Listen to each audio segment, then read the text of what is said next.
High court जा सकते हैं रिया के वकील।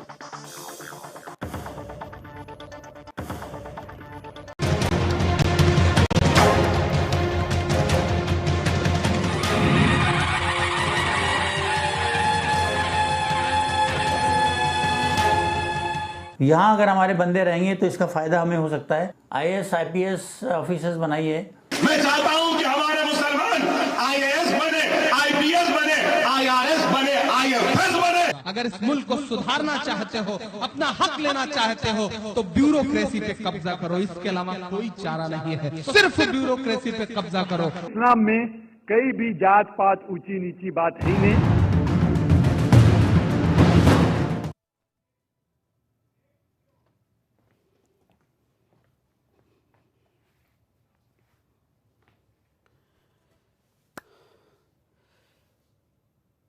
मैं भगवान गणेश जी से प्रार्थना करता हूं।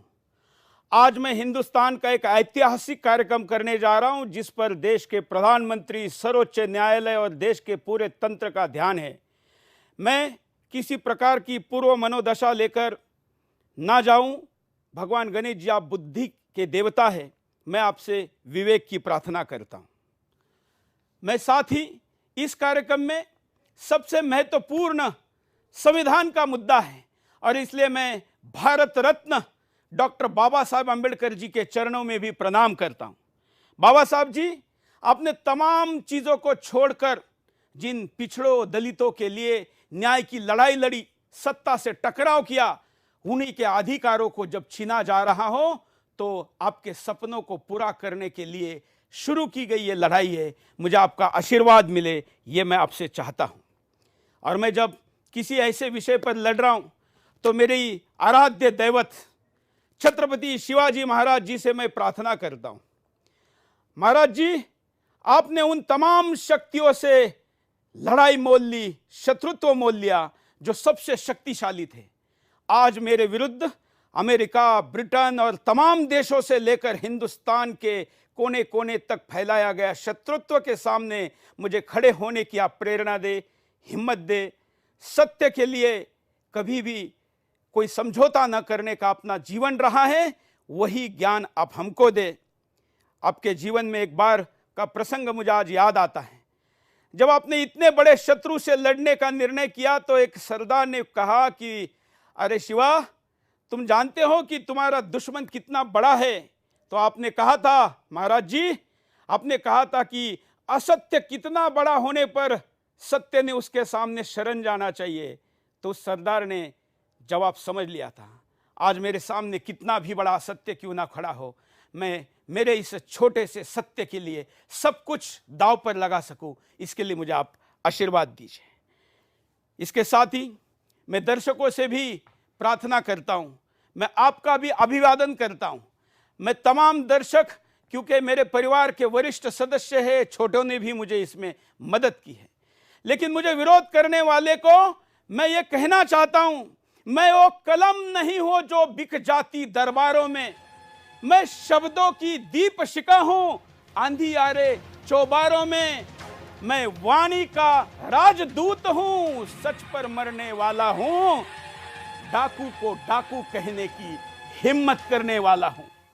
मेरी कलम वचन देती है आंधी यारों से लड़ने की, राजमहल में राज मुकुट के आगे तन कर खड़े रहने की। उस पत्रकार का मर जाना बेहतर है जो खुददार नहीं, देश जले और मैं ना बोलूं ऐसा मैं गद्दार नहीं। नमस्कार, मैं सुरेश चौहान के बोल रहा हूं और आप आपका पसंदीदा कार्यक्रम बिंदास बोल देख रहे हैं। आज का बिंदास बोल इसलिए भी ऐतिहासिक है कि ये विश्व का पहला कार्यक्रम बन गया जिस कार्यक्रम को रोकने के लिए और मेरा विरोध करने वाले और उस विरोध के आग में, उस विरोध के झूठ में मेरे ही अपने जो मेरे साथ आने से कतरा रहे हैं, मैं प्रश्न पूछता हूं। आज ये कार्यक्रम होने के पहले ट्विटर पर, सोशल मीडिया पर मेरे खिलाफ कैंपेन चला, इस कार्यक्रम को रोकने के लिए अभियान चला। ट्विटर ने सस्पेंड करने से मना किया, उसके बाद फेसबुक पे गए, वहां मना किया, उसके बाद अब पुलिस स्टेशन में गए। यह कार्यक्रम ना हो इसलिए 1760 थानों में अर्जी दी गई, सैकड़ों जगह पर एफआईआर हुए, फिर भी नहीं रुके।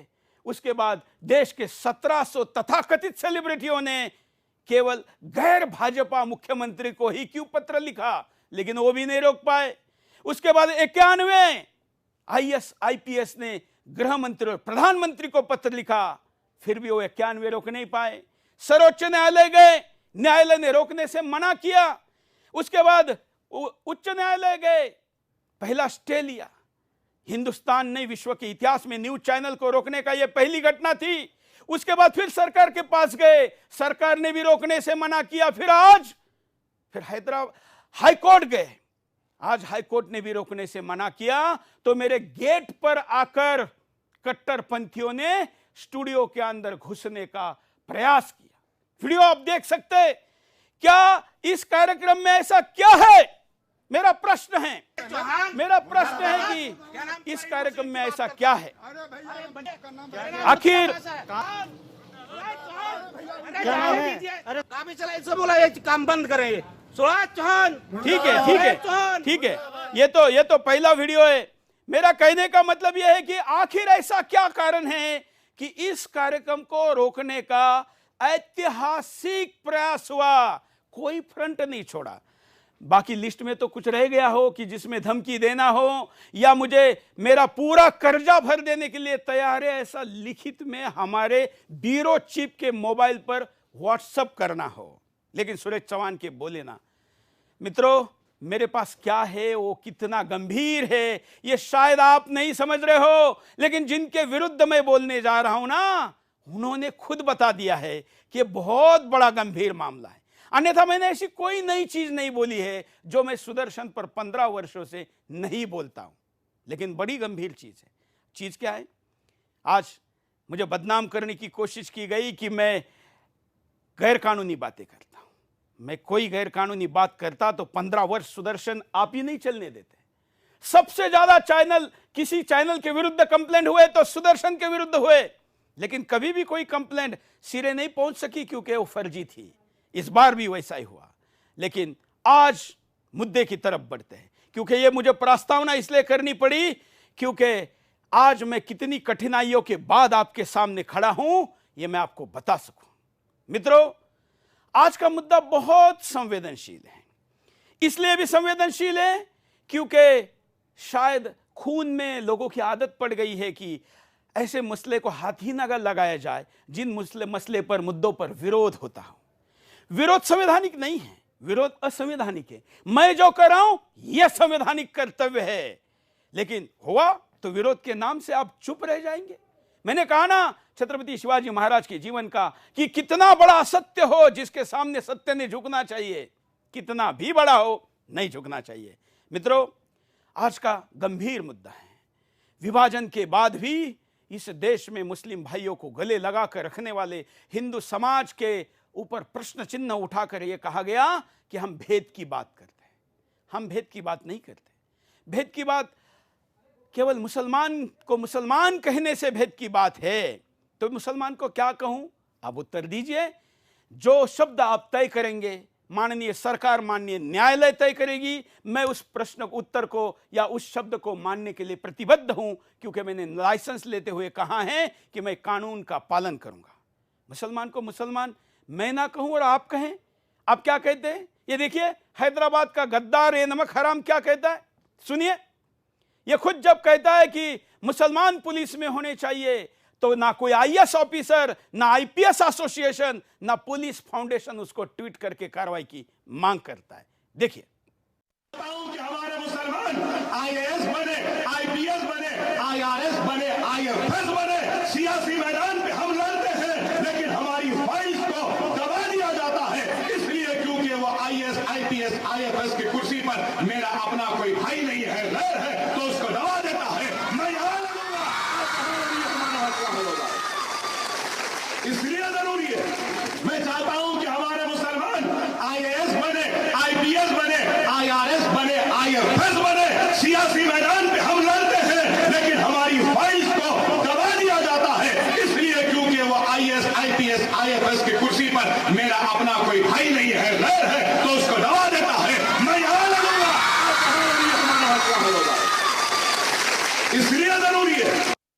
इस भीड़ के पीछे का उन्माद बताता है कि ये केवल अकेला बोल रहा है और इससे कोई असहमत है, ऐसा नहीं है।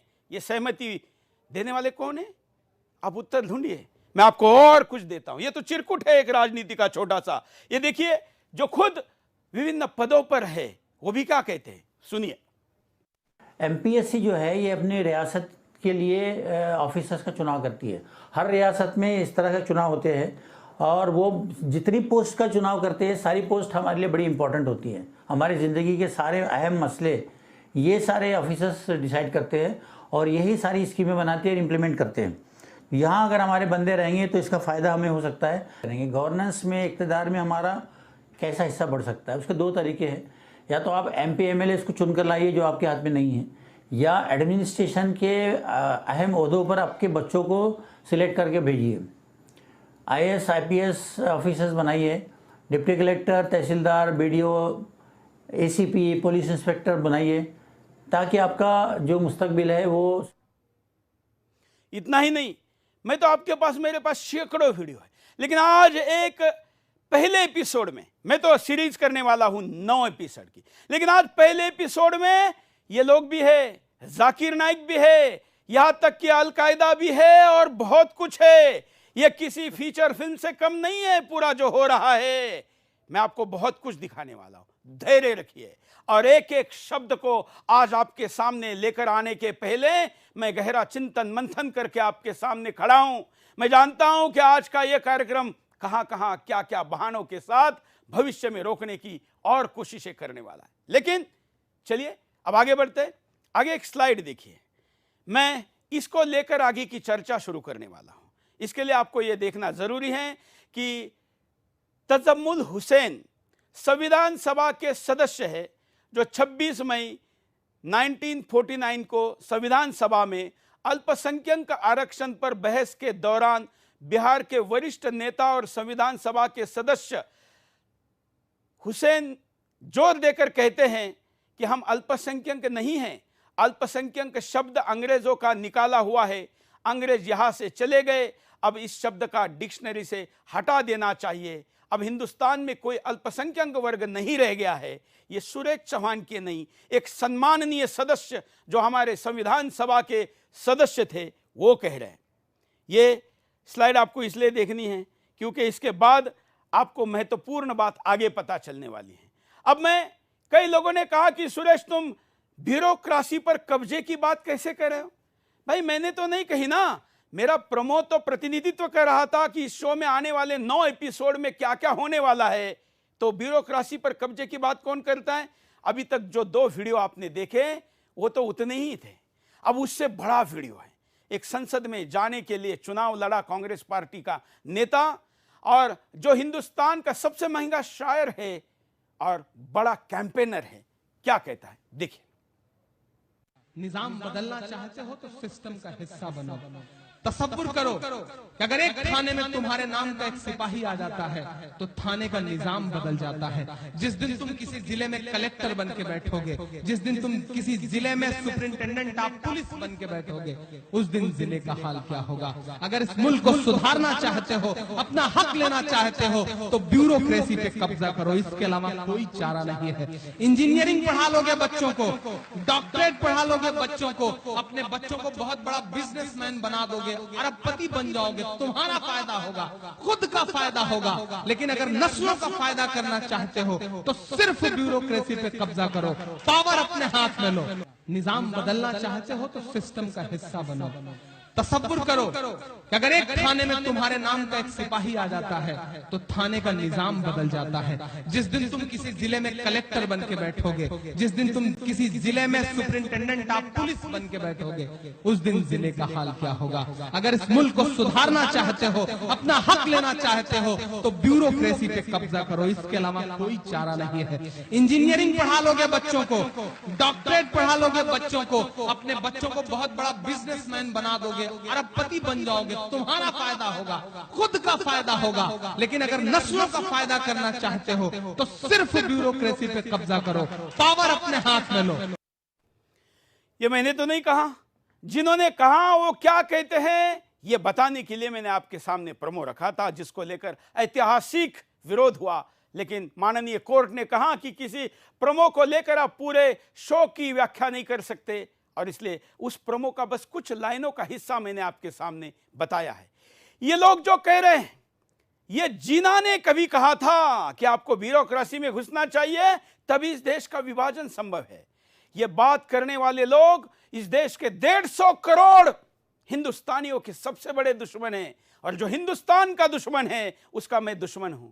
क्योंकि मित्रों, हम ऐसा मानते हैं कि जो आईएएस बनता है, जो अधिकारी बनता है, जो सरकार का प्रतिनिधि बनता है, वो साधारण किसी राज्य सरकार की व्यवस्था से बने, वो चपरासी हो या इस देश का चीफ सेक्रेटरी हो, हम ये मानते हैं कि उसकी कोई जाति नहीं है, उसका कोई धर्म नहीं है।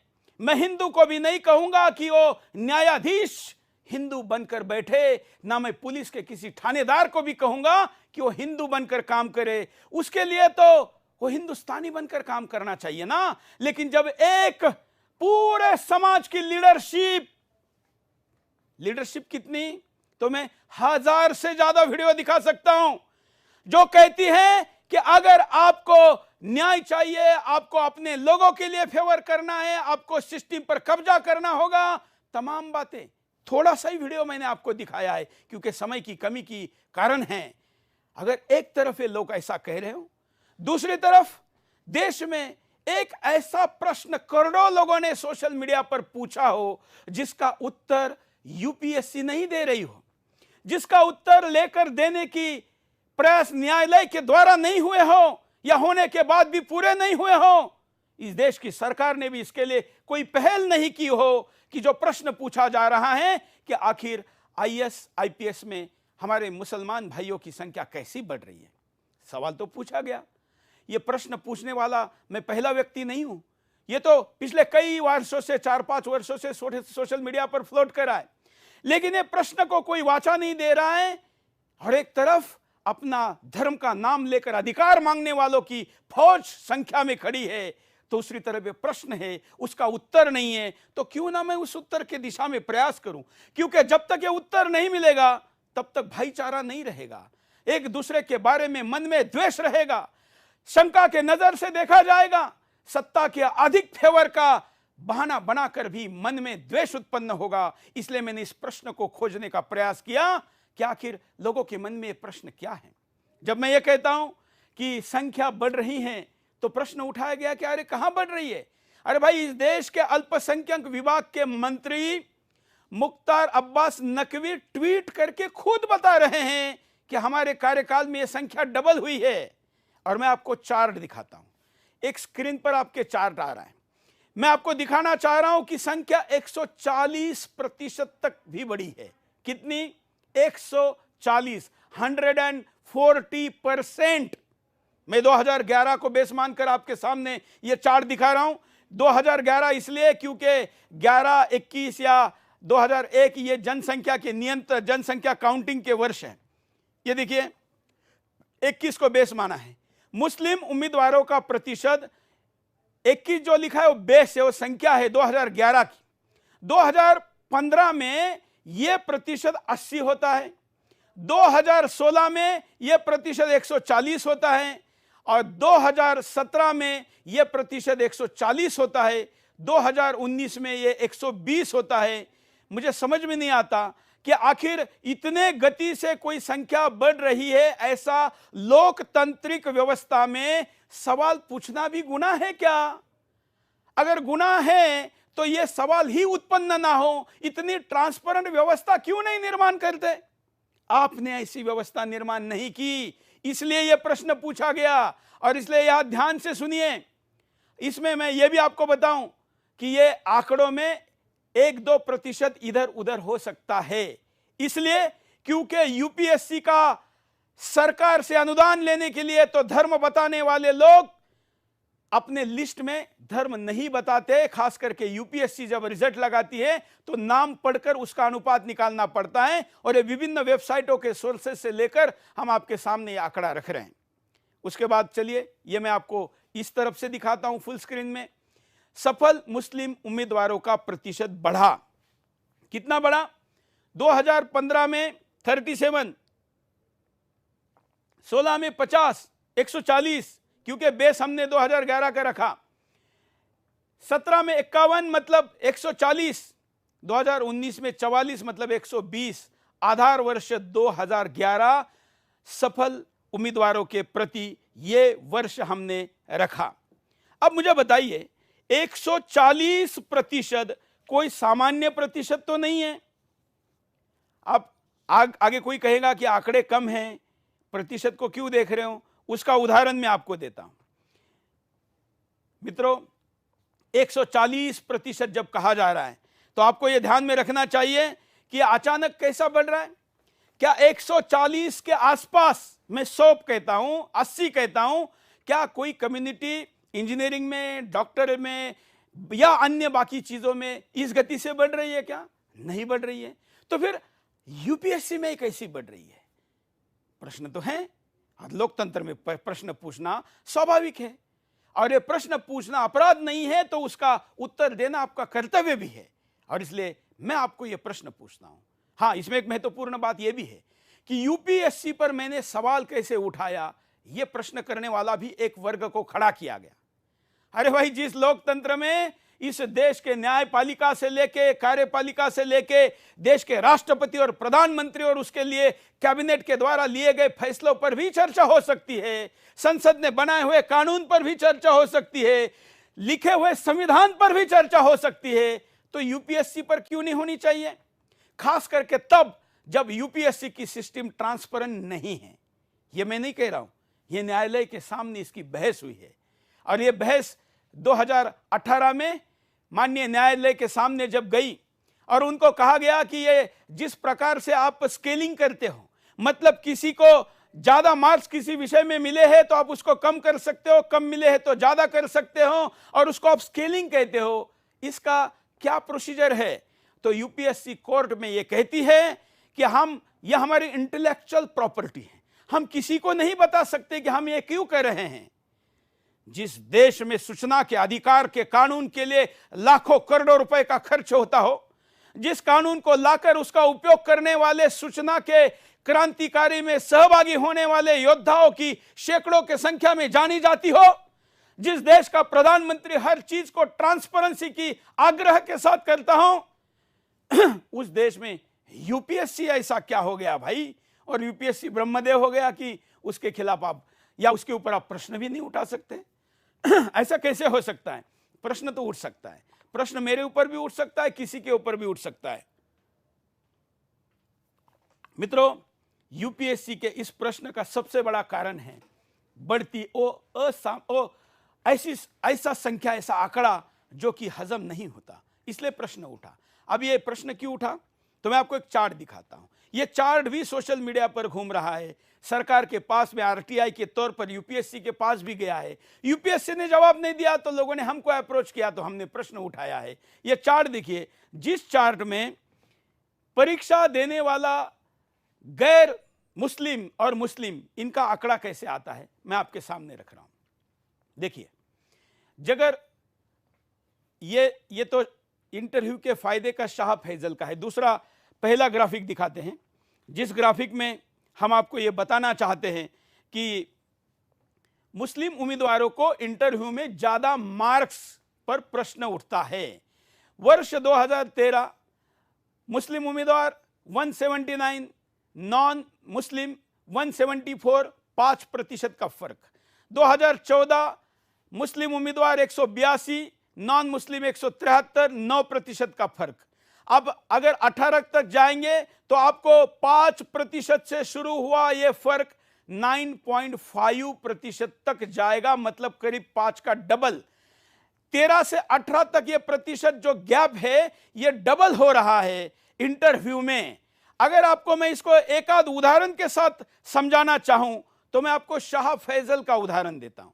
शाह फैजल 2009 का यह उदाहरण है। नाम शाह फैजल, कश्मीर से। अभी जो काफी दिन सरकार के नियंत्रण में रहा, जिसको विदेश भागने से लेकर देश के सरकार ने गिरफ्तार किया, जिसने पाकिस्तान के प्रधानमंत्री को नोबेल का प्राइज मांगा, वो शाह फैजल 2009 में जब जीत के आया तो उसका इंटरव्यू में स्कोर था 300 में से 225, इसलिए उसको नंबर 1 मिला। और प्रकाश राज पुरोहित, इसका इंटरव्यू में स्कोर था 1171 और उसको इंटरव्यू में 167। यहां पर हमारे मिस्टेक हुई है, उसको आंकड़े को ठीक करते मैं आपको एग्जैक्ट आंकड़ा बताता हूं। 300 में से उसको जो शाह फैजल को मार्क्स मिले हैं वो 100 एंड शाह फैजल को मिले हुए मार्क्स का आंकड़ा है 165। मैं मेरे चाहे तो कैमरामैन को इधर दिखाने के लिए कहूंगा कि ये शाह फैजल को मिले हुए आंकड़े हैं। वहां टाइपिंग मिस्टेक के कारण 225 लिखा गया है। ये लिखित में 1136, साक्षात्कार में 225 और लिखित में यहां पर 1171, साक्षात्कार में 165। मतलब यहां लिखित में राज पुरोहित को 35 मार्क ज्यादा है, लेकिन इंटरव्यू में उसको 60 मार्क्स कम हैं। कितने? 60। दोनों मिलके कितने होते हैं? तो यहां दोनों मिलके मार्क होते हैं 95। जो व्यक्ति लिखित में 1171 मार्क लाता हो, उसको साक्षात्कार में केवल 165 मार्क मिलते हो और टोटल में वो आदमी के साथ 95 का भेदभाव दिखने का आरोप लगता हो, तब तो कम से कम यूपीएससी ने अपनी साख बचाने के लिए कोई इसका जवाब ढूंढना चाहिए था। 2009 से लेकर मैं आज 20 में 19 के रिजल्ट पर 10 वर्षों की बात कर रहा हूं। 10 वर्ष सवाल उठ रहे हैं लेकिन जवाब नहीं दिया जा रहा है। और हमारे देश के प्रधानमंत्री ने तो कई पोस्ट पर ऑलरेडी इंटरव्यू को रद्द किया है। रद्द करने का कारण क्या रखा है? क्योंकि उसमें पार्शलिटी होती है, अपने लोगों को फेवर किया जाता है और इसलिए बाकी पोस्ट पर अगर इंटरव्यू हटाए जा सकते हैं तो यूपीएससी में इंटरव्यू का आग्रह क्यों है? क्या डॉक्टर में इंटरव्यू होता है, इंजीनियर में होता है, या इंटरव्यू के लिए मार्क्स है? वो तो जॉब के समय इंटरव्यू होता है। पास होने के लिए मिलने वाले मार्क्स का तो इंटरव्यू नहीं होता है ना। तो जब इंटरव्यू पर ही प्रश्न उठ रहे हो तो इस इंटरव्यू को बंद नहीं करना चाहिए क्या? या उसका समाधान कारक उत्तर नहीं देना चाहिए क्या? और अगर आप मार्क्स का डिफरेंस देखोगे तो डिफरेंस कितना है? वो डिफरेंस इतना निर्णायक है कि 1 मार्क्स से भी जहां पर व्यक्ति की रैंक बदलती हो, वहां पर अगर उसका एवरेज 5 से 10 तक या कई वर्षों में 8 से 12 तक जाता हो तो प्रश्न तो उठेगा ना मेरे भाइयों, ये तो उठेगा। ये सिस्टम का सुधार करने का मेरा आग्रह है, किसी पर जातिगत टिप्पणी के आधार पर आरोप करने का नहीं है। षड्यंत्र रचने की बातें तो आप अपनी वीडियो कह रहे हैं, मैं तो बस उत्तर पूछ रहा हूं ना, जिसके लिए आपने मुझे लाइसेंस दिया है, जिसके लिए मेरा कर्तव्य है। और इसलिए ये प्रश्न है जो मैंने आपके सामने रखे हैं। उसके बाद अगली स्लाइड आपको दिखाता हूं। ये सब कुछ जब मैं कह रहा हूं तो इसके द्वारा निकलने वाले जो प्रश्न हैं, इंटरव्यू, एक मॉक इंटरव्यू का मैं आपको वीडियो दिखाता हूं। ये मॉक है, मैं दावा नहीं कह रहा हूं कि ये कोई असली इंटरव्यू है। तैयारी के लिए तमाम इंटरव्यू लिए जाते हैं, ऐसा ही एक सोशल मीडिया का इंटरव्यू है, मेरा नहीं है। अगर मैं लेता तो आप कहते कि ये मैनेज किया हुआ है। जरा इसको दिखाइए। आपका इंटरव्यू साधारण इंटरव्यू नहीं होगा जी। आपको इंटरव्यू के बारे में थोड़ा सा एक पूर्व राय बना लेनी चाहिए कि आपका इंटरव्यू साधारण औसत इंटरव्यू जैसा नहीं जाएगा। इसके कई कारण हैं, ठीक है ना।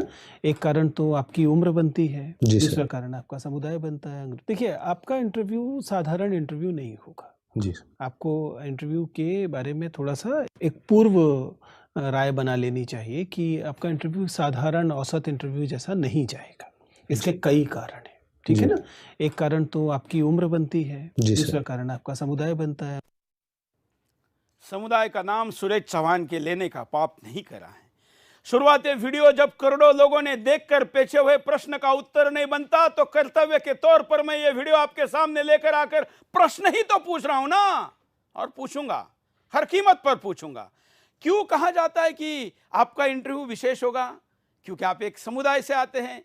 तो क्या समुदाय पर इंटरव्यू में मिलने वाले ज्यादा मार्कों से इसका संबंध है? अगर नहीं है तो उत्तर दीजिए। आपके उत्तर को भी सुदर्शन उतना ही जगह देगा जितने इस आरोप को लगाने के लिए स्पेस दे रहा है। और मैं आने वाले दिनों में कल से प्रतिदिन अगले 9-10 दिनों तक इसी सीरीज को लेकर चलने वाला हूं। मैं ये इंटरव्यू लेने वाला, देने वाला, इस पर आपत्ति उठाने वाले को भी जगह देने के लिए तैयार हूं, क्योंकि मैं बहुत बड़ा महत्वपूर्ण मुद्दा उठा रहा हूं। क्योंकि इस देश की जो ब्यूरोक्रेसी है वो इस देश का महत्वपूर्ण स्तंभ है। वो इतना महत्वपूर्ण स्तंभ है कि देखिए, अगर मैं कहूं तो खबर पालिका जो 4 स्तंभ है, हम लोग खबर पालिका, हम तो बोल ही सकते हैं ना, आवाज ही उठा सकते हैं, हमारा भी प्रिविलेज है। कोर्ट भी हमारे कार्यक्रम पर स्टे नहीं लगा सकता। ये बात हो रही कि एक बार सुदर्शन पे लगा दिया, लेकिन हमारा भी प्रिविलेज है, हमारा भी कर्तव्य, हम काम करते हैं। लेकिन हम एग्जीक्यूटिव नहीं है, हम जाकर हाथ से काम नहीं करवा सकते, हम केवल चिल्ला सकते हैं। दूसरी है विधि पालिका। विधि पालिका मतलब राजनेता। अगर हम इस देश की स्टेबल पॉलिटिक्स को जाकर पिछले 30 सालों की तरफ देखेंगे तो सक्रिय राजनेता की पद पर बैठने की आयु 6 साल के आसपास ही है। मंत्री और प्रधानमंत्री के आसपास रहने वाली, प्रधानमंत्री नरेंद्र मोदी जी और अगर हम मनमोहन सिंह जी को छोड़ दे तो नीचे आने वाले तमाम पदों की आयु तो और कम हो जाती है। तो ऐसे में इस देश का राजनेता अगर स्टेबिलिटी के समय में भी हमारे देश के जो पहले प्रधानमंत्री थे, या जिनको मैं दूसरा प्रधानमंत्री कहता हूं, क्योंकि पहला प्रधानमंत्री तो मैं नेताजी सुभाष चंद्र बोस को मानता हूं, जिन्होंने गवर्नमेंट इन एग्जाइल बनाई थी। दूसरे प्रधानमंत्री नेताजी सुभाष चंद्र, पहले नेताजी सुभाष चंद्र बोस और दूसरे चाचा नेहरू, उन्होंने जितना वर्ष इस देश के प्रधानमंत्रित्व पर वो रहे, या मोदी जी जितना रह सकते हैं, इन तमाम वर्षों से भी ज्यादा ब्यूरोक्राट्स रहता है, करीब 30 से 40। अगर कोई 20 में भी बन जाने की बात अभी आई है, इस वक्त मेरे पास उसका नाम और आंकड़ा नहीं है, लेकिन वो तो 40 वर्ष रहेगा, देश का चीफ सेक्रेटरी भी बनेगा। तो राजनेता बदलता है, लेकिन एक स्ट्रक्चर है जो बदलता नहीं, जिसका नाम ब्यूरोक्रेसी है। और इसलिए उस ब्यूरोक्रेसी में कोई घुसने की बात करता हो तो प्रश्न उठना चाहिए ना। और ये इसलिए भी महत्वपूर्ण है क्योंकि इस देश के तमाम निर्णय उसी ने करने हैं। न्यूक्लियर बटन दबाना है क्या नहीं, इसकी पार्श्वभूमि बनाने से लेकर दबाव कहने के बाद वो दबाने तक का, विदेश के साथ संबंध बनाने से लेकर इस देश के व्यक्ति को अंतिम व्यक्ति तक न्याय देने का, या किसी के ऊपर अन्याय करने का भी, ये सब कुछ वही से होता है। मुझे उस पर ज्यादा चर्चा करने की जरूरत नहीं कि ब्यूरोक्रेसी का कितना महत्व है, लेकिन मैं आपके सामने बस ये रखना चाहता हूं कि अब हमारा क्या क्या आपत्तियां हैं। 10-11 आपत्तियां मैं आज के एपिसोड में रखूंगा, फिर मैं आगे चल के, और आज मैं नेशनल सिक्योरिटी की भी बात करूंगा। कई लोग जो जिनके तार जाकिर नाइक से लेकर अलकायदा तक जुड़े वो भी बताऊंगा। लेकिन मैं आज 10 आपत्तियों के आसपास की कुछ आपत्तियां एक खेल के वीडियो से आपको बताना चाहते हैं। मित्रों, सामान्यतः किसी भी कंपटीशन एग्जाम को जब हम कहते हैं तो कंपटीशन का मतलब होता है कि आप एक समान लाइन पर सबको खड़ा करते हैं और उस एक समान लाइन से ही दौड़ शुरू होती है। लेकिन क्या सच में दौड़ यूपीएससी में एक समान लाइन पर शुरू हो रही है क्या? नहीं हो रही है। पहले तो ये वीडियो देखिए, फिर उसके बाद मैं आपको इस दौड़ की असमानता के 10 कारण गिनाऊंगा और कैसे उर्दू लेने वाले ही ज्यादा पास हो रहे उसमें यह भी बताऊंगा।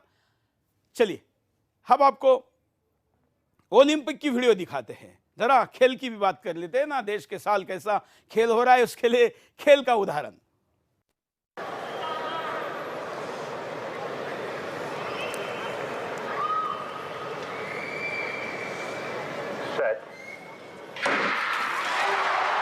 Safa Paul ist der schnellste aus den Blöcken. Jetzt kommt er und jetzt ist Usain Bolt nicht zu halten. Nein, er gewinnt. 9,58 Weltrekord. तो आपने देखा कि दुनिया के किसी भी खेल में आप जब जाएंगे तो वहां पर आपको एक लाइन से शुरुआत होती है। जरा आप ये लाइन देखिए, इस पे आइए। ये लाइन है, पूरे दिखाइए। हाँ, ये लाइन है खिलाड़ियों की यूपीएससी की। यूपीएससी के इस लाइन में क्या स्थिति है? ये तमाम सारे खिलाड़ी एक जगह पर शुरू हुए, लेकिन एक एक करके उन लोगों को आगे आगे बताया जाता है। और क्या बताया जाता है? अगर क्या बताया जाता है तो देखिए, अब ये मेरे सामने जो खिलाड़ी है, इन खिलाड़ियों की स्थिति यह है कि उनको एक एक स्टेप का फेवर दिया जाता है। कैसे फेवर दिया जाता है? अब आगे चलते, पहला फेवर दिखाइए। पहला 2 पर डायरेक्ट मत जाइए, पहला फेवर दिखाइए। हम पहला फेवर यहां पर आपको दिखा रहे हैं कि अल्पसंख्यक समुदाय का आर्थिक सहयोग मिलता है। पहले तो मैंने आपको खुद बताया कि इस देश के संविधान सभा के माननीय सदस्य ने कहा कि हम अल्पसंख्यक नहीं हैं, हम इसमें भेदभाव नहीं करना चाहते। मेरे पास दुनिया के अल्पसंख्यक कितने प्रतिशत को माना जाए इसके भी आंकड़े हैं, और हिंदुस्तान में अब 2021 की जनगणना होगी तब जब 18% बनने वाला या 11 की जनगणना में 14 साढ़े 14% रखने वाला समाज भी अगर अल्पसंख्यक है तो यह हिंदुस्तान के साथ क्या अन्याय नहीं है, इसकी व्याख्या करनी चाहिए। इस पर पहला बेनिफिट मैं आपको देता हूं कि यहां पर आर्थिक मदद दी जाती है। मैं प्रश्न पूछता हूं इस देश की व्यवस्था को, मैं प्रश्न पूछता हूं इस देश के कर्ता धर्ता को कि मैं हिंदू हूं और एक मेरा मित्र, मेरा सगा, मेरा क्लासमेट, मेरा पड़ोसी मुस्लिम है, हम दोनों मित्र हैं, लेकिन आप उसको परीक्षा में प्रिलिमिनरी के लिए ही 1 लाख रुपए दे रहे हैं। आईएएस बनने, आईपीएस बनने, कंपटीशन एग्जाम के लिए आप उसको आर्थिक सहयोग दे रहे हैं धर्म के आधार पर, और मुझे परीक्षा देनी है तो मेरे भाई को परीक्षा देने के लिए अपनी मां का मंगलसूत्र बेचना पड़ता है, अपने पिता की जमीन को गिरवी रखना पड़ता है।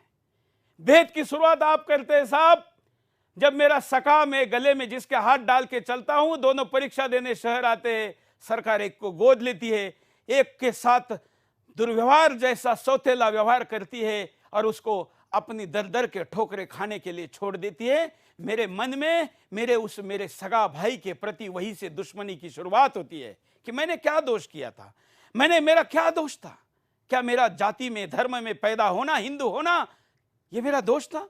यहां से पहला भेदभाव शुरू होता है और यहां से पहला फेवर शुरू होता है। दूसरा सबसे महत्वपूर्ण, आप जब एक साथ जब आप अल्पसंख्यक की मदद लेते हो, मुस्लिम होने के लिए अल्पसंख्यक मंत्रालय से मदद लेते हो, दूसरी तरफ आपको तमाम विदेशी फंड लेकर भी मदद करने वाली एनजीओ हो, जिसकी सुविधा मुझे कम से कम विदेशी फंड वाली एनजीओ की तो ना मिलती हो, तो दूसरा भेदभाव होता है। तीसरा भेदभाव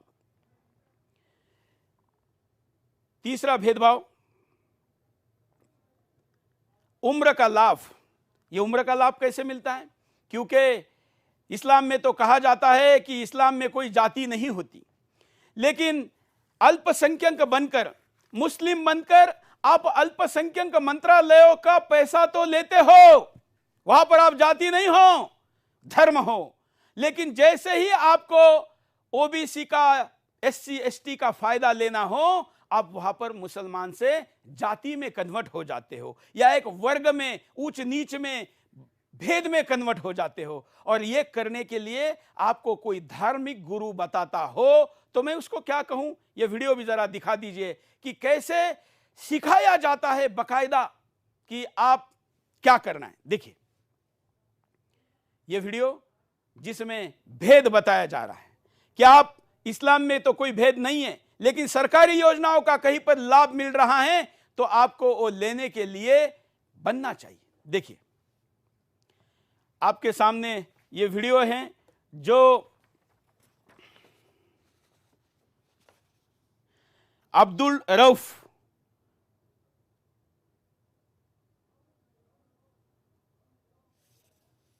जिसमें साफ साफ वो कह रहा है जो है ये अपनी रियासत के लिए ऑफिसर्स का चुनाव करती है।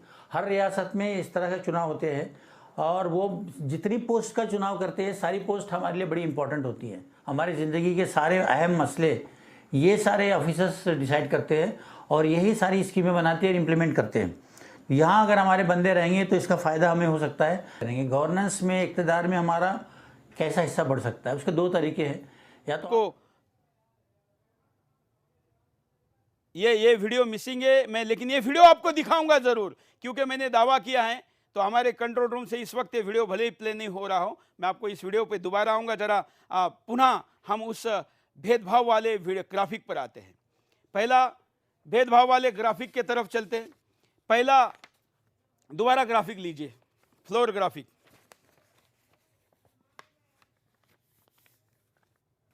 जल्दी जल्दी सरकारी मदद, एनजीओ मदद, उम्र का लाभ। उम्र का लाभ क्यों मिल रहा है? क्योंकि मुसलमान को ओबीसी का दर्जा दिया जा रहा है। बाबा साहब अंबेडकर जी ने तो यह दर्जा नहीं दिया ना। बात बात पर बाबा साहब अंबेडकर जी के लाइनों को मत बदलो, फुल स्टॉप कामा भी मत बदलो, संविधान बदलने का आरोप लगाने वालों, यहां तो आप एक तरफ मुसलमान भी, अल्पसंख्यक भी बनते हो, दूसरी तरफ आप ओबीसी भी बनते हो। मुझे यह प्रश्न है, यह प्रश्न इसलिए भी बड़ा है, और मैं इस देश के तमाम ओबीसी नेताओं को, जो कई राज्यों के मुख्यमंत्री भी हैं, जिसमें शरद पवार से लेकर तमाम नाम आएंगे, क्योंकि इस पर मैं आगे भी कार्यक्रम करने वाला हूं, लिस्ट देने वाला हूं, मैं उनको पूछता हूं कि क्या मुसलमान ओबीसी बनकर जब उसका रिजर्वेशन का फायदा लेता हो तो हिंदू ओबीसी से ज्यादा होता हो, तो भी आप उसका समर्थन करते हैं क्या? मेरा ओबीसी भाई के लिए की गई व्यवस्था आखिर कहां गई? उसको मिलने वाला उसका अधिकार जब छीना जा रहा हो और उसकी संख्या से ज्यादा छीना जा रहा हो, तब तक कम से कम आपको बात करनी चाहिए ना। इसके लिए राजनीतिक मंचों पर बात हो सकती है, संसद में हो सकती है, भाषणों में हो सकती है, सोशल मीडिया पर हो सकती है, तो एक टीवी चैनल की डिबेट में क्यों नहीं हो सकती? और इसलिए उम्र का लाभ यहां पर क्या है? उम्र का लाभ यह है कि अगर कोई मुस्लिम है ओबीसी में, तो उसकी उम्र क्या है? उसको 36 वर्ष तक यूपीएससी में उम्र के फायदे, यूपीएससी में गैर मुसलमान के लिए अधिकतम उम्र है 32 साल, मतलब जिसको मैं जनरल भी कह सकता हूं, दोनों में आता है। यूपीएससी में रिजर्वेशन लेकर बैठने वाले मुस्लिम के लिए उम्र है 35 साल। 3 वर्षों का फर्क यहां पर पड़ता है। तो क्या यह भेदभाव नहीं है? यह क्या कंपटीशन के लिए आप बराबरी का माहौल दे रहे हैं? नहीं। आगे बढ़िए, अगला क्रम है अटेम्प्ट, मतलब कितनी बार आप कितनी परीक्षाएं आप दे सकते हैं। तो जब मेरे ओबीसी भाई के कैटेगरी में घुसकर जब कोई परीक्षा देता है तो उसका कितना है वो भी जरा दिखा दीजिए। कि जब हमारा जनरल कैटेगरी में परीक्षा देने वाला व्यक्ति है उसको 6 अटेम्प्ट करने का मौका मिलता है, और जब मुस्लिम उसको उस बेनिफिट के कारण 9 अटेम्प्ट देने का फायदा उसको मिलता है।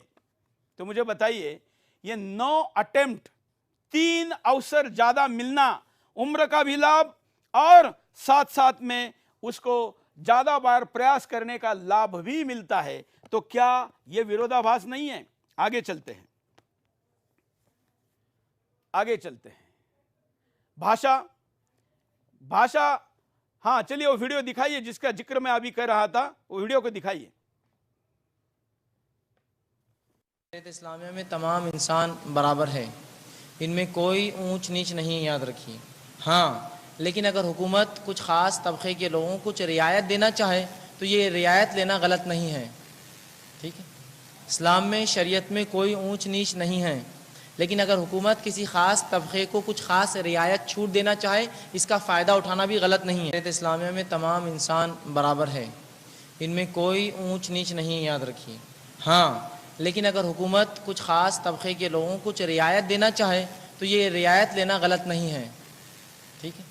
इस्लाम में, शरीयत में कोई ऊंच नीच नहीं है, लेकिन अगर हुकूमत किसी ख़ास तबके को कुछ ख़ास रियायत छूट देना चाहे, इसका फ़ायदा उठाना भी गलत नहीं है। इस्लामिया में तमाम इंसान बराबर है, इनमें कोई ऊंच नीच नहीं। आगे बढ़ते हैं। जिसको मैं भाषा की बात कर रहा था, ये उर्दू भाषा का कैसे फायदा होता है मैं थोड़ा आगे जाकर और विस्तार से बताऊंगा, बस यहां पर याद रखिए कि इसका भी फायदा होता है। आगे चलते हैं। अगला बेनिफिट क्या मिलता है? अगला बेनिफिट मिलता है विषय, क्योंकि आपने भाषा ऐसी चुनी है जिसकी स्क्रिप्ट में आप कौन से विषयों को लिख सकते हो, उसके कारण आपको क्या फायदा होता है मैं आगे बताऊंगा। बस आप याद रखिए कि 6वां पायदान का फायदा यहां पर मिला है। आगे, पेपर चेकर, लिखने वाला, पेपर बनाने वाला उर्दू, पेपर लिखने वाला उर्दू, पेपर तपासने वाला उर्दू। यहां पर यूपीएससी की एक पॉलिसी का उल्लंघन होता है। यूपीएससी में अगर कोई एग्जाम देता है तो उसके ऊपर लिखा हुआ जो लिखित पेपर है उस पर जो पूरे नाम पता सबकी उसकी जो कुंडली होती है उसको हटाया जाता है, उसको एक कोड दिया जाता है और पेपर पे एक कोड दिया जाता है। इसका मतलब उसकी आइडेंटिटी छुपाई जाती है, व्यक्तिगत आइडेंटिटी छुपाई जाती है। लेकिन उर्दू भाषा के पेपर के कारण यह समुदाय की आइडेंटिटी जीवित रहती है। और जब समुदाय एक कैंपेन चला रहा हो कि हमको यहां पर कब्जा करना है, घुसना है, ये करना है, वो करना है, वो हम थोड़ी देर के लिए बकवास की बातें दूर भी करें तो उनको मिलने वाले मार्क्स पर जब प्रश्न उठता हो तब तो ये प्रश्न यहां पर कम से कम वाजिब है कि लिखने वाला भी अगर उर्दू वाला, तो इसका मतलब सोशल मीडिया पर लोग लिख रहे हैं कि भाई ये तो मुस्लिम है। फिर परीक्षा देने वाला उर्दू, स्वाभाविकता ज्यादातर मुस्लिम है। पेपर चेक करने वाला मुस्लिम, ज्यादातर मुस्लिम है। ये प्रश्न जब सोशल मीडिया पर उठ रहे हो और आप उसको 10-10 साल तक उत्तर नहीं दे रहे हो, तो प्रश्न थोड़ी ऊंची आवाज में पूछने के लिए चैनल से पूछा जाए तो क्या नुकसान है? वही मैं आज कर रहा हूं और उसके लिए मैं तमाम विरोध को झेलने के लिए तैयार हूं। तो पेपर चेकर तक जब ये बातें जाएं, तो जब ज्यादा मार्क्स मिलने के स्टैटिस्टिक्स सोशल मीडिया पर घूमते हो, उससे मनों में उद्वेग पैदा होता हो, सिस्टम के प्रति भ्रम पैदा होता हो और फिर भी सिस्टम जवाब देने के लिए तैयार न हो, तो यह प्रश्न टीवी चैनल का हिस्सा बनता है, शो का महत्वपूर्ण मुद्दा बनता है और फिर आप उस पर आपत्ति लेते हो। आगे, इंटरव्यू में मदद, इसका तो मैं आपको पूरा चार्ट ही दिखा चुका हूं और मुझे बहुत, मेरे पास 2,500-3 हजार पेजेस का मटेरियल है, इसलिए मैं अब इंटरव्यू पे स्पेशल एपिसोड में बताऊंगा क्या है। आगे, क्वालिफाइंग मार्क्स, इसका भी अगर चार्ट है तो दिखा दीजिए कि क्वालिफाइंग में भी कैसा भेदभाव है। अगर आप ओबीसी मुस्लिम बनकर परीक्षा दे रहे हो तो आपका क्वालिफाइंग मार्क्स अलग हैं। यह है 2009 प्री एग्जाम मुस्लिम 95, इस यहां जब मैं मुस्लिम 95 कह रहा हूं तो आप उसको ओबीसी मुस्लिम कहिए। नॉन मुस्लिम 93, 2 मार्कों का अंतर है। मेन एग्जाम में 40 मार्कों का अंतर है, इतना बड़ा फर्क है। अब आप आगे चलिए।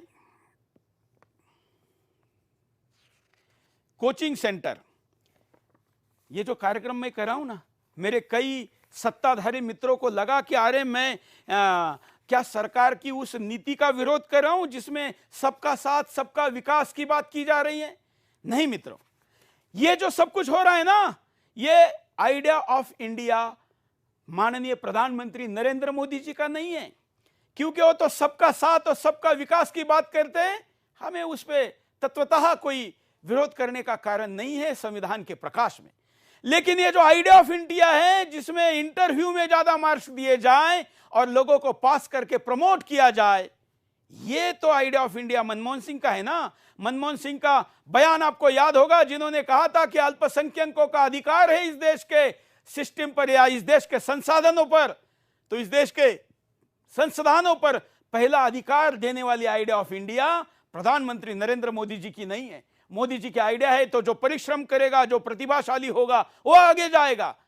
यहां तो वो नहीं है, यहां तो फेवरिज्म चल रहा है, यहां सपोर्ट सिस्टम चल रही है। और खास करके तब जब 10 वर्ष में उसके उत्तर ना आते हो तो प्रश्न गहरे होकर समस्या के रूप में, उद्वेग के रूप में सामने आते हो। तो ये 10 विरोधाभास मैंने आपके सामने दिखाए।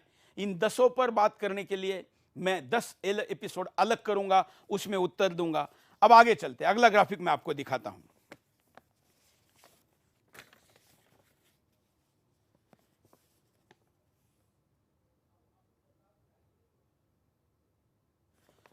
अगला ग्राफिक दिखाते हैं जो सबसे महत्वपूर्ण है। वैसे तो इसमें भी कई बातें रही है लेकिन समय की कमी है। राष्ट्रीय सुरक्षा एक सबसे महत्वपूर्ण मुद्दा है। एक उर्दू का ग्राफिक जरा दिखा लेते फिर आगे चलते हैं। उर्दू में एग्जाम देने के लिए, उर्दू पर आपत्ति क्यों है? क्योंकि उर्दू में जब एग्जाम देने की बात आती है तो पूरी जितनी भी भाषाएं हैं उन सब में जो पासिंग परसेंटेज है वो सबसे ज्यादा उर्दू में है। यूपीएससी परीक्षा में भाषा साहित्य सफलता दर 2040 उर्दू 40.9, संस्कृत 11, हिंदी 13, अंग्रेजी के भी यही हाल है और भी भाषाओं के यही हाल है। उर्दू 2012 22%, संस्कृत 14%, हिंदी 11%। उर्दू 2013 17.9%, संस्कृत 5%, हिंदी 4.2%। उर्दू 2014 19.4%, संस्कृत 10.0%, हिंदी 5.7%। 2017 19.2 और संस्कृत 7.1, हिंदी 7.1। अगर आप इसमें चाहें तो मैं आपके सामने हिंदी अंग्रेजी के अलग से आंकड़े जो है वो अगले एपिसोड में जब मैं इस मुद्दे पर बात करूंगा तो आपके सामने लेकर आऊंगा कि अंग्रेजी और अन्य भाषाओं की भी क्या स्थिति है। मुझे बताइए, 40 का आंकड़ा से लेकर 20 के आंकड़े तक का ये वेरिएशन है। उर्दू भाषा में सीखने वालों के पास इतना ज्यादा ज्ञान कहीं से आ गया, या जो प्रश्न पूछने वालों का कहना है कि उर्दू पेपर लिखने वाला, देने वाला और चेक करने वाला एक ही समुदाय का है और सरकार की नीति उनको प्रोत्साहित करने की है, ये मेरा प्रश्न है। 40% या उसको कम से कम में भी लूं तो 17.9%, उसके तुलना में बाकी आंकड़ों को मैं देखूं तो मेरा प्रश्न वाजिब बनता है। और अगर वाजिब नहीं, गलत भी है, तो उस गलत प्रश्न पर मैं आपसे सही समझने के लिए आपके साथ संवाद का, डिबेट का कार्यक्रम करने के लिए तैयार हूं। चर्चा तो हूं। अब एक और चार्ट दिखाता हूं, जो ओबीसी की बात मैंने आपके सामने की थी, क्योंकि मैं अभी कार्यक्रम का समय बढ़ा दे रहा हूं, क्योंकि यहां देश का समय खराब आने की संभावना हो तो अपने चैनल के शो का समय ज्यादा बढ़ाना जरूरी है। ये मुस्लिम ओबीसी कैसे नॉन मुस्लिम ओबीसी के सीट पर ज्यादा आंकड़ा है। 2017 का आंकड़ा हमारे पास है, जिसमें नॉन मुस्लिम एससी एसटी का आंकड़ा है। आप उसके अगर आंकड़े देखेंगे तो मैं शुरू में अगर जाता हूं, एससी एसटी मुस्लिम 3, जिसमें 5.8%, एसटी 0.2%, 3.90, मतलब 0.2 नंबर्स कैंडिडेट के और प्रतिशत 3.92। ओबीसी का प्रतिशत देखिए 24%, 24 कैंडिडेट 47%।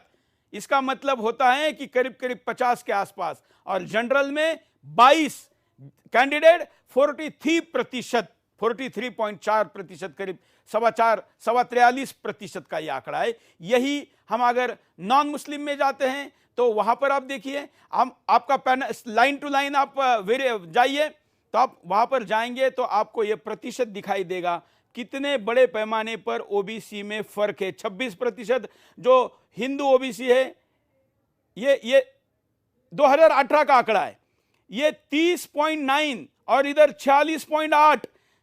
ये ओबीसी नेताओं को मेरा प्रश्न है कि भाई ये प्रश्न आप क्यों नहीं उठा रहे हैं।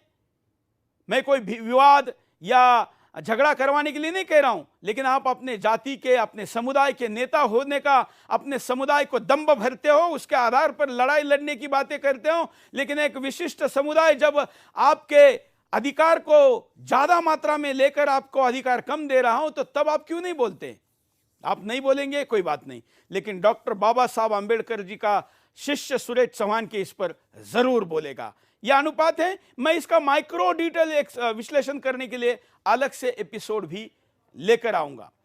अब एक मदद वाला भी दिखा देते हैं। मैं राष्ट्रीय सुरक्षा के पास जाऊं उसके पहले मदद वाला भी, क्योंकि कोई भ्रम ना रहे। सरकारी मदद अल्पसंख्यक के नाम पर मिलती जब है तब यह मदद का यूपीएससी, स्टेट पीएससी, इसको गैजेटेड के लिए जब दिया जाता है तो मुस्लिम को कितने मुस्लिम को मिला, उसके बाद ईसाई को कितना मिला, सिख को कितना मिला, बुद्ध को कितना मिला, पारसी को कितना मिला, अगर आप देखेंगे तो आपके ध्यान में आ जाएगा कि सारा जितना अधिकार है इस कोटे का, वो सारा अधिकार, पूरा फायदा एक कम्युनिटी लेकर जाती है।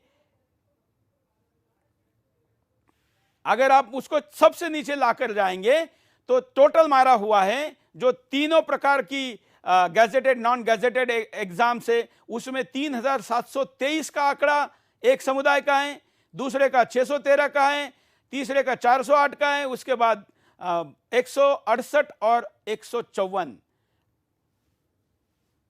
चलिए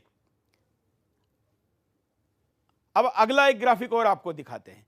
सरकार से मिलने वाली उड़ान के द्वारा मिलने वाली मदद, उसमें ये जो मदद अल्पसंख्यक के नाम पर दी जा रही है, इसलिए ये केवल अल्पसंख्यक को जब हम कहते हैं तो उसमें भी बड़ा हिस्सा ये मुस्लिम समुदाय लेकर जाता है। उसमें यूपीएससी, स्टेट पीएससी, जिसमें गैजेटेड, आप ऊपर के दोनों तीनों आंकड़े देखिए, नीचे तक आपको 1 लाख से लेकर 25,000 तक की उड़ान योजना के अंतर्गत की ये आंकड़े मिलेंगे।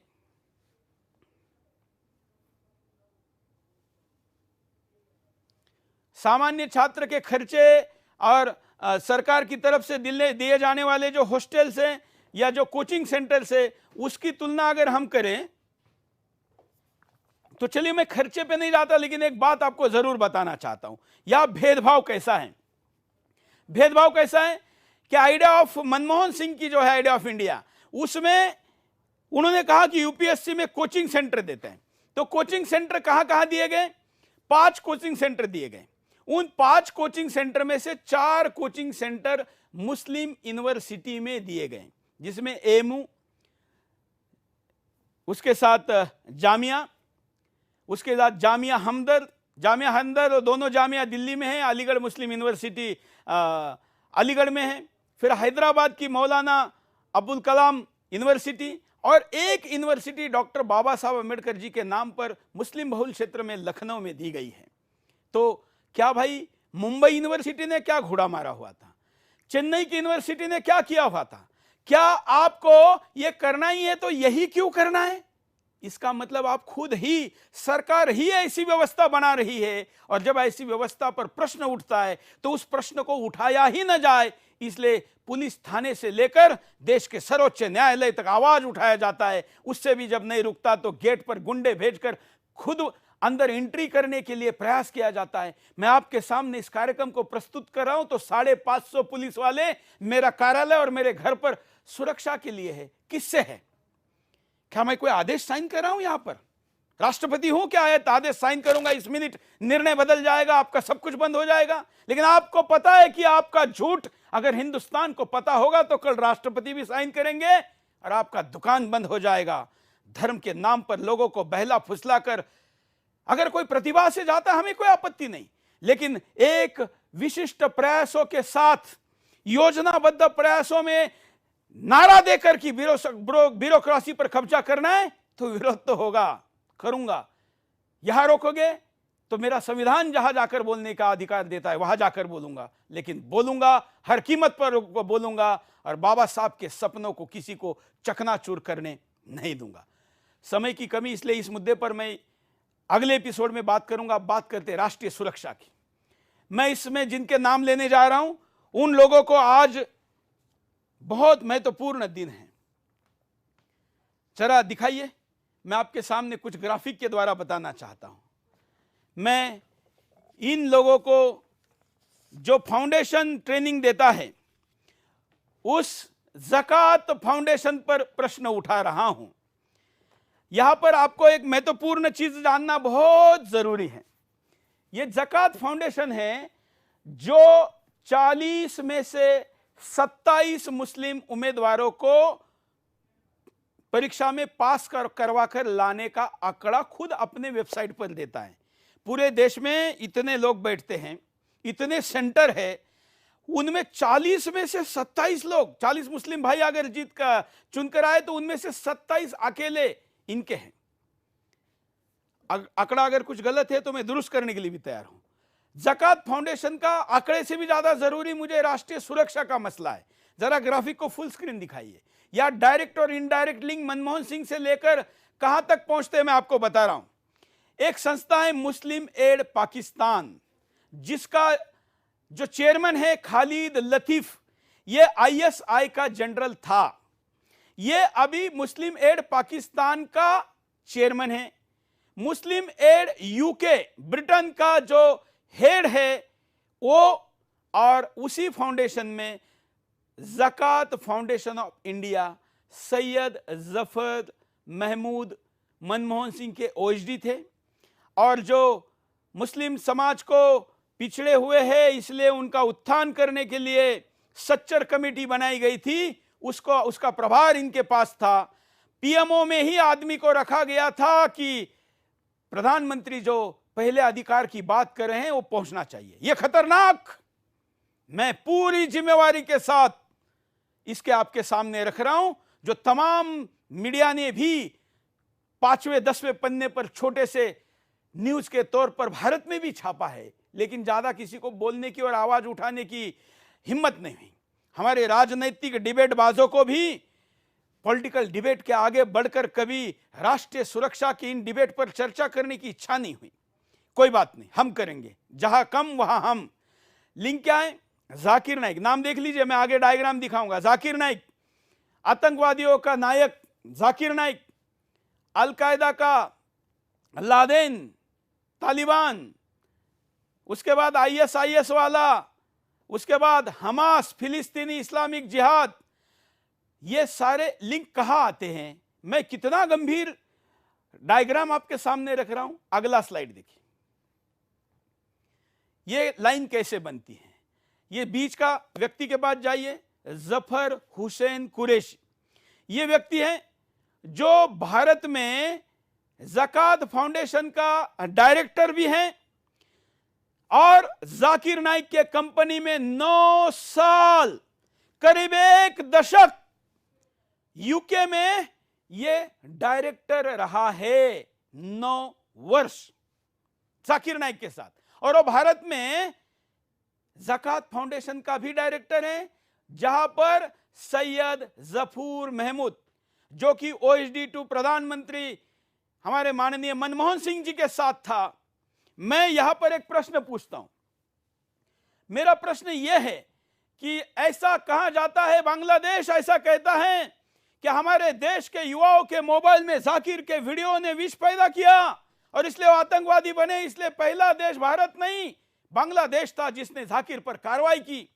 जिस आदमी के वीडियो मोबाइल में होने के कारण जो व्यक्ति इतना विषैला है कि आतंकवादी बनाता हो, उस आदमी के साथ 9 वर्षों तक, अर्थात 3285 दिन, अर्थात 78,000 घंटे जो आदमी रहा हो, उस आदमी पर कितना असर हुआ होगा और कितना ट्रांसमिट हुआ होगा। अबे हम तो सेफ डिस्टेंस की बात करते हैं ना, यहां तो डिस्टेंस है ही नहीं, इतनी करीबियां हैं। और इतनी करीबियां होने के बावजूद अगर कोई बोल नहीं रहा है तो मैं बोलूंगा। मैं ये डायग्राम आपके सामने लिंक के साथ दे रहा हूं, तमाम लिंक के साथ। आगे चलिए, अगली लिंक दिखाते हैं।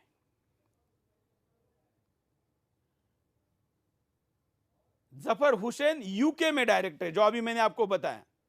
हाँ, मैं आगे चलता हूं। ये ISIS और ज़कात फाउंडेशन ऑफ अमेरिका, इसका क्या लिंक है? तो ज़कात फाउंडेशन ऑफ अमेरिका को पैसा मिलता है ज़कात फाउंडेशन ऑफ अमेरिका से। ज़कात फाउंडेशन ऑफ इंडिया को पैसा मिलता है ज़कात फाउंडेशन ऑफ अमेरिका से। और जो बगदादी से लोग जुड़े हुए हैं, इसका रिपोर्ट भी है। ये रिपोर्ट अमेरिका के, ये अमेरिका में इसको लेकर एक रिपोर्ट है। मैं बस आपको पहला पेज दिखाता हूं, जरा दिखाइए। ये joint hearing before house foreign affair committee, Washington DC, अप्रैल 19, 2016। ये रिपोर्ट आपको मिल जाएगा। और यही रिपोर्ट नहीं, मेरे पास इस हर आरोप के, यहां तक कि ये देखिए, मैं 2344 लिंक लेकर यह आपके सामने साबित करूंगा। 2344, 2344, इतने बारीक बारीक सारे इंसिडेंट्स ये joint hearing before house foreign affair committee, इसके सामने ये रखा गया है। और वॉशिंगटन DC, अप्रैल 19, 2016 का ये डॉक्यूमेंट है। जो इसके सिवा भी मेरे पास और डॉक्यूमेंट है, जरा फिर लीजिए इस स्लाइड को फिर लीजिए। इसके साथ साथ आगे भी चलिए, इसको अगले एपिसोड में भी हमको दिखाना है। अब यहां पर चलते हैं, ये बहुत महत्वपूर्ण है हिंदुस्तान के लिए वाली स्लाइड, बारीकी से देखिए। Al Qaeda, Taliban, Islamic foundation, Medina trust, इन सब का indirect direct link Syed Zafar Mahmood, OSD2 Manmohan Singh, हमला कहां होता है? भारत के यूके की एम्बेसी पर, भारत के दूतावास पर। उसको फंड करने का, लेन देन करने का आरोप मदीना ट्रस्ट पर लगता है, और यह मदीना ट्रस्ट पैसा देता है ज़कात फाउंडेशन ऑफ इंडिया को। ये मदीना ट्रस्ट एक इस्लामिक फाउंडेशन से जुड़ा है, और इस्लामिक फाउंडेशन है अल कायदा तालिबान से जुड़ा। अब थोड़ा मुझे लीजिए स्क्रीन पे, इनको थोड़ा साइड में लीजिए, यह बहुत महत्वपूर्ण है। अब यह आरोप मैं नहीं लगा रहा हूं, मेरा यह शो कोर्ट ने रोका तो ज़कात फाउंडेशन की नींद उड़ गई, उनके ध्यान में आ गया कि अरे अरे अरे ये बहुत कुछ होने वाला है। हालांकि इसमें एक व्यक्ति मेरे से बातचीत कर कर यह बात पहुंचा रहा है, यह भी मुझे समझ में आ गया, उसके बाद मैंने बात करना बंद किया। लेकिन मदीना, ये आप गूगल करके देख सकते हैं, इस मदीना ट्रस्ट के साथ हमारा संबंध नहीं, ऐसा खुलासा खुद, या कितना संबंध है, ऐसा खुलासा ज़कात फाउंडेशन ने 4-5 दिन पहले अपने वेबसाइट पर खुद किया है। मैं ये सारे लिंक दिखाने वाला हूं, इसलिए ज़कात फाउंडेशन ने इसमें यूके के ट्रस्ट में, यूके के कंपनी में ये डायरेक्टर होने की बात का भी खुलासा किया है। मुझे बताइए, क्या ये सारी चीजें आपको राष्ट्रीय सुरक्षा के लिए कोई महत्वपूर्ण मुद्दा नहीं लगती हैं? मुस्लिम एड, तमाम, ये तो मैं आपको बस, आप समझिए कि मैंने आपको 1% बात बताई है। मैं तो आपको एक स्पेशल एपिसोड ज़कात फाउंडेशन पर लेके आने वाला हूं। मैं कार्यक्रम के आखिर की तरफ बढ़ रहा हूं।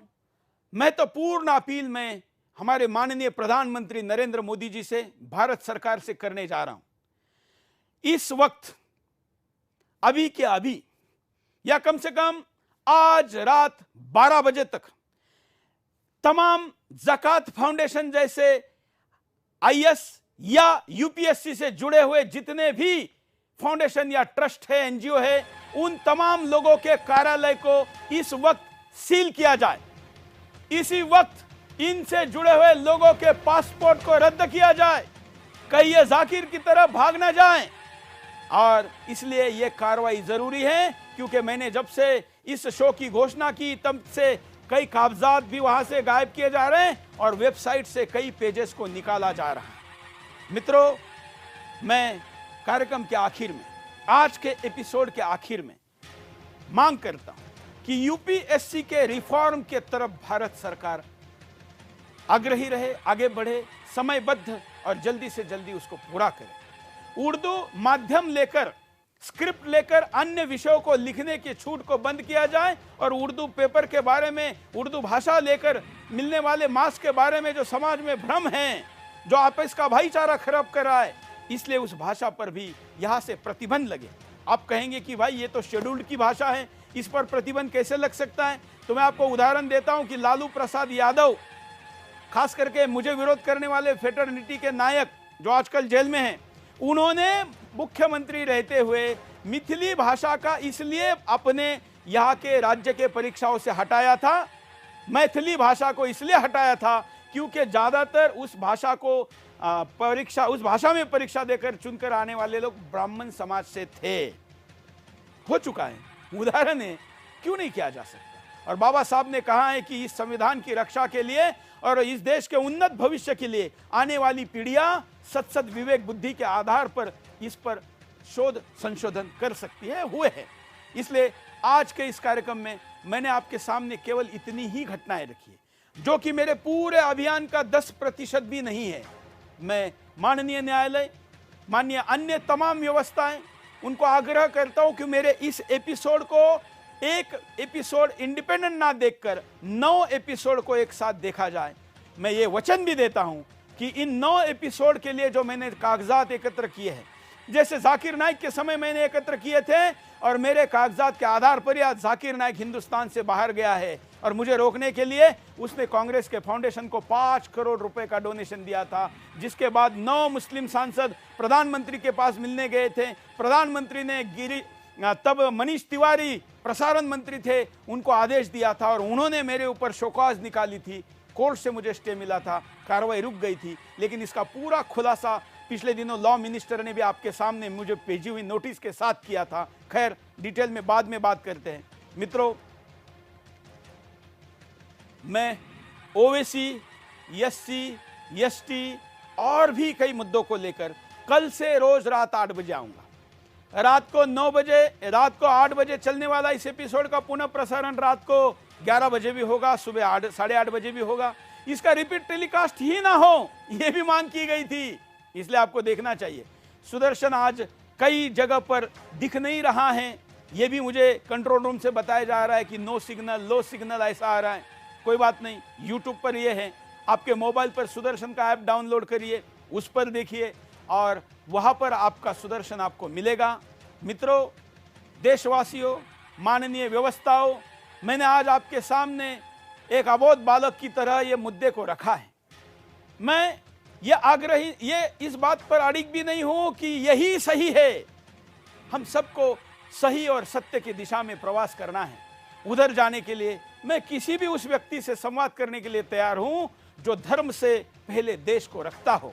ऐसे हर व्यक्ति का हम स्वागत करते हैं और हम यही मानते हैं कि व्यवस्था में वही लोग जाते हैं जो पहले राष्ट्र को मानते हैं, धर्म को बाद में मानते हैं। मैं ऐसे हर व्यक्ति के साथ बहस करने को तैयार हूं।